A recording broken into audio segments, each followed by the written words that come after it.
Non, chacun doit savoir exactement ce qu'il va voter. D'abord, ce n'est plus une loi d'ultime recours. Cette loi concernera aussi des personnes ayant plusieurs années à vivre, car avec certaines maladies au pronostic vital engagé en phase avancée ou terminale, on vit aujourd'hui plusieurs années. Le délai de réflexion, Belgique, 1 mois. Canada, 3 mois. Chez nous, 2 à 17 jours. 2 jours. Qui n'a jamais voulu mourir un jour et vivre 2 jours après, mes chers collègues? Ce texte ignore un fait fondamental. Le désir de mort est fluctuant. La collégialité, le patient pourra n'avoir rencontré qu'un seul médecin physiquement.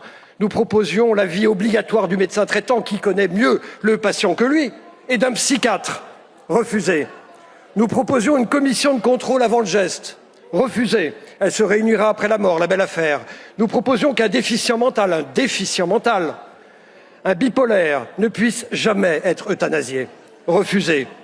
Un majeur sous tutelle, mes chers collègues, qui ne peut signer un chèque pourra demander l'euthanasie.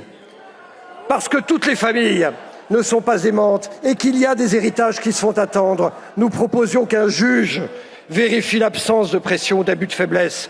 Refusé. Nous demandions que la moindre altération du discernement interdise l'euthanasie. Refusé. Alors vous dites loi de fraternité. Vous dites loi de fraternité, mais la fraternité, ce n'est pas ça. C'est se préoccuper des autres. À l'admission aux soins palliatifs, 3% des patients veulent mourir une semaine plus tard, 10 fois moins. Qu'est-ce qui s'est passé en 7 jours?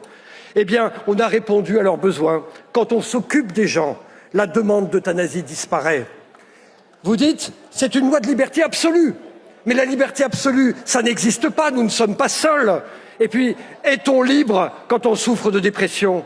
Les psychiatres savent bien que non. Est-on libre quand on ne peut pas se payer d'aide humanitaire ou matérielle? Quand on est grabataire, seul, qu'on se sent sale dans son lit et que l'infirmière ne passe que le lendemain, on est moins libre de ses choix que si l'infirmière est là en permanence. Oui, vous n'êtes pas content. Mais je vous le dis, quand on ne peut pas se payer l'infirmière 24 heures sur 24, les jours et les nuits sont plus pénibles. Et ça peut donner des envies de mort. Alors vous dites, on ne forcera personne. Mais attention, dans une société traversée par les inégalités, où l'on inculque insidieusement à certains qu'ils seraient un fardeau, la liberté proclamée peut se muer en pression silencieuse.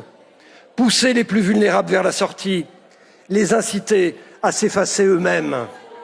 Ouvrez les yeux, c'est déjà le cas au Canada. Pour un quart des Canadiens, la pauvreté est désormais une raison valable pour demander l'euthanasie. Et le handicap, pour 50%. Vous, mes chers collègues, vous pourrez choisir. Vous pourrez vous payer une infirmière parce que vous avez de l'argent. Vous pourrez choisir les soins palliatifs parce que vous avez des relations. Cette loi, c'est une loi votée par des gens riches et bien portants qui ont peur de la déchéance, mais qui s'appliquera aux autres, à ceux qui ne peuvent pas vraiment choisir. Non, mais ne me dites pas que le SDF et le milliardaire ont le même choix, ce n'est pas vrai. Surtout pas vous, s'il vous plaît. Surtout pas vous.